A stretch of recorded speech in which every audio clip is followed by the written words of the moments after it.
Five finger classes की इस series में आपके सामने मैं डॉक्टर फखरुद्दीन आपका स्वागत करता हूं और उम्मीद करता हूं कि जो प्रयास मैं लेकर के चल रहा हूं आप उससे लाभ उठाएंगे और आने वाली परीक्षाओं में, चाहे यूपी टेट की परीक्षा हो, सी टेट की परीक्षा हो, पीजीटी हो, एनटीए यूजीसी या नेट की परीक्षा हो, आप सभी उससे लाभान्वित होंगे। तो इसी शब्दों के साथ में आज लेक्चर सीरीज की इस पहली कड़ी में आपके सामने जो शुरुआत कर रहा हूं मैं मनोविज्ञान से। मनोविज्ञान एक ऐसा विषय जो आपके दैनिक जीवन से बहुत ज़्यादा जुड़ा हुआ है, इतना जुड़ा हुआ है कि आपके हर कदम पर यह मनोविज्ञान आपकी सहायता प्रदान करता है। चाहे वो आप एक पिता के रूप में हो, एक माता के रूप में हूँ, बालकों के रूप में हूँ, यहाँ पर हर कदम पर मनोविज्ञान आपके साथ में आपके दैनिक जीवन में व्यवहारिक रूप से जुड़ा हुआ है। तो यहाँ पर इसी तरीके से मनोविज्ञान को एक व्यवहारिक रूप में आपको पढ़ाने का प्रयास किया जाएगा। तो शुरुआत करते हैं इसके पहले शब्द मनोविज्ञान से। मनोविज्ञान जो कि आम जीवन में बहुत ज़्यादा आपके मुंह पर रहता है, आपके मुख पर रहता है कि इसका मनोविज्ञान ऐसा है, ये साइकी है, ये मेंटल है। इन तरह के शब्दों को हम अक्सर अपने दैनिक जीवन में प्रयोग में लाते हैं, लेकिन वास्तव में मनोविज्ञान क्या है यहाँ पर समझने का प्रयास करें। मनोविज्ञान, जिसको इंग्लिश में साइकोलॉजी कहा जाता है, जो ग्रीक भाषा की दो शब्दों से मिलकर के बना है। पहला है साइकी और दूसरा है लोगस। साइकी और लोगस। साइकी का अर्थ है आत्मा और लोगस का अर्थ है अध्ययन, यानी कि एक ऐसा विषय जिसके अंदर आत्मा का अध्ययन किया जाता है। ये इसका शाब्दिक अर्थ है और एग्जाम में अक्सर ये प्रश्न आता है कि इसका शाब्दिक अर्थ क्या है। तो ये इसका शाब्दिक अर्थ है साइकी प्लस लोगस, अर्थात आत्मा का अध्ययन, यानी कि एक ऐसा विषय जिसके अंदर आत्मा का अध्ययन किया जाता है। अब एक और महत्वपूर्ण प्रश्न यहाँ पे आता है, ये ग्रीक भाषा जो है ये किस देश की है। तो ग्रीक भाषा यूनान देश की है। यूनान का एक स्थान जहां पर ग्रीक भाषा बोली जाती थी, वहां से इसको लिया गया है। और साथ साथ बताता चलूं, जो यूनान है इसका वर्तमान में नाम जो है वो ग्रीस देश है। ठीक, अब यहाँ पर देखिएगा कि इसके एक सोपान है, यानी कि मनोविज्ञान की जो सोपान है उनमें क्रमबद्ध विकास हुआ है मनोविज्ञान का, जिसमें पहला हमारे सामने नाम आता है आत्मा का अध्ययन। किसका? आत्मा का अध्ययन। अब आत्मा के अध्ययन के अंतर्गत हम देखते हैं कि ये जो अध्ययन चल रहा था ये 16वीं शताब्दी का था, यानी कि 16वीं शताब्दी में मनोविज्ञान, जो कि एक स्वतंत्र विषय नहीं था बल्कि दर्शन शास्त्र का एक भाग था। किसका भाग था? दर्शन शास्त्र का, अर्थात दर्शन शास्त्र विषय में एक अध्याय के रूप में आत्मा का अध्ययन पढ़ाया जाता था। अब क्योंकि मनोविज्ञान एक स्वतंत्र विषय नहीं था, दर्शन शास्त्र के एक भाग के रूप में पढ़ाया जाता था, तो एग्जाम में अक्सर एक क्वेश्चन आता है कि मनोविज्ञान की उत्पत्ति किस शास्त्र से मानी जाती है। तो दोस्तों और प्रिय छात्र छात्राओं, मनोविज्ञान की उत्पत्ति दर्शन शास्त्र से मानी जाती है।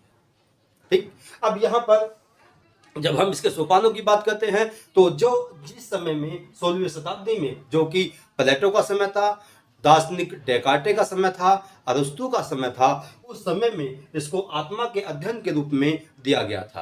अब क्योंकि आत्मा जिसका एक कोई स्वरूप निश्चित नहीं होता, प्रयोगशाला में इसको टेस्टिफाइड नहीं किया जा सकता, इसकी कोई संरचना नहीं होती, इसको देखा नहीं जा सकता, प्रत्यक्ष रूप से इसका अनुभव नहीं किया जा सकता, तो इन सारी कमियों को देखते हुए जैसे जैसे समय गुजरा और 17वीं शताब्दी का समय आया,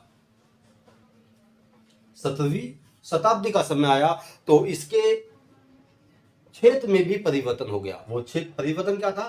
तो इसको मन या मस्तिष्क का विज्ञान कहा जाने लगा, यानी कि इसके स्वरूप में परिवर्तन आया। तो इसका क्षेत्र बना या विषय क्षेत्र बना, वो बना मन या मस्तिष्क का विज्ञान।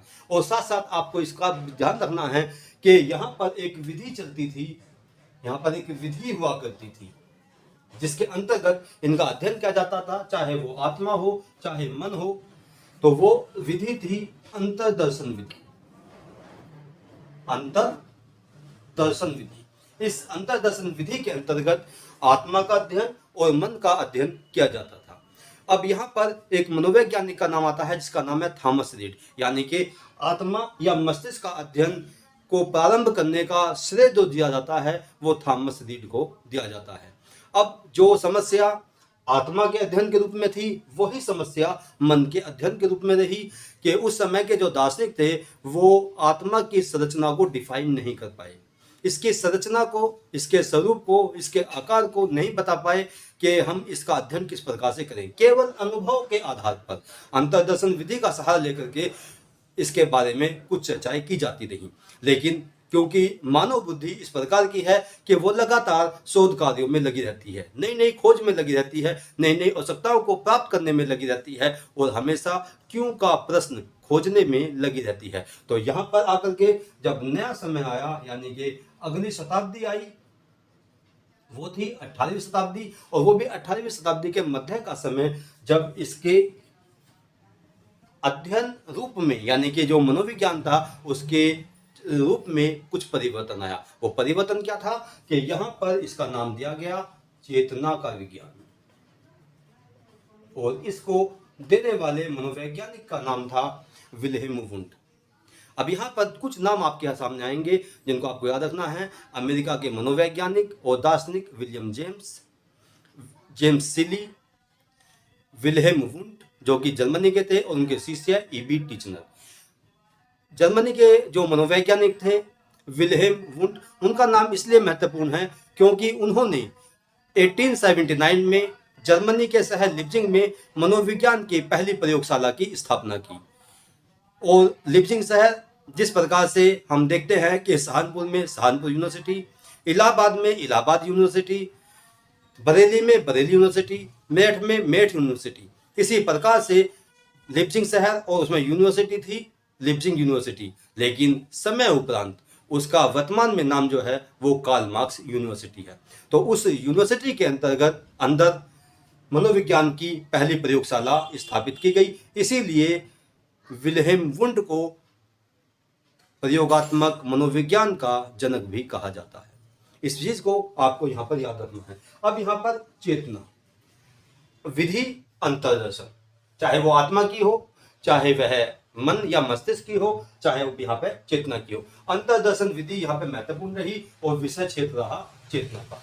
अब विल्हेम वुंड ने इस चेतना को 4 भागों में डिवाइड किया। वो क्या था? संवेदना, कल्पना,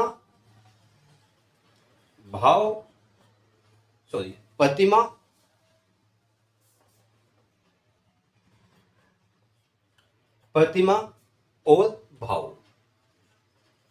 ये 4 इसके चेतना के क्षेत्र उन्होंने निश्चित किए।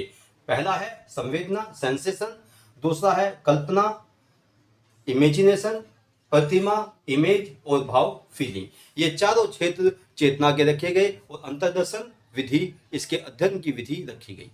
फिर समय बदला, समय आया 19वीं शताब्दी का, यानी कि 1912 का समय। ये समय रखा गया, एक काल या समय रखा गया 1912 का, यानी कि 19वीं शताब्दी का समय। और मनोवैज्ञानिक जेबी वॉटसन, जिन्होंने व्यवहारवाद नाम की पुस्तक लिखी, उस पुस्तक में उन्होंने इन तीनों को अध्ययन, मनोविज्ञान के अध्ययन क्षेत्र से बाहर निकाल दिया। बाहर क्यों निकाला?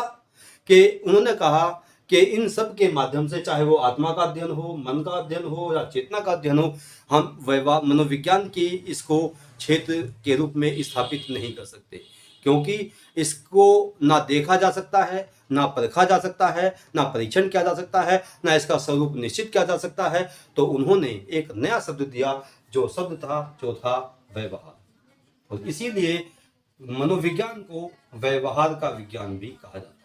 और यहाँ पर उन्होंने एक परिभाषा दी, जो परिभाषा थी psychology is the positive science of behaviour, यानी कि मनोविज्ञान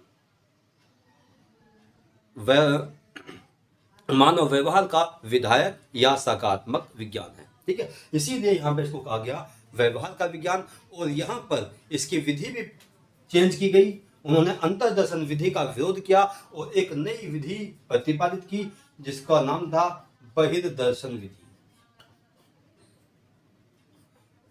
एक्सट्रो इंस्पेक्शन मेथड।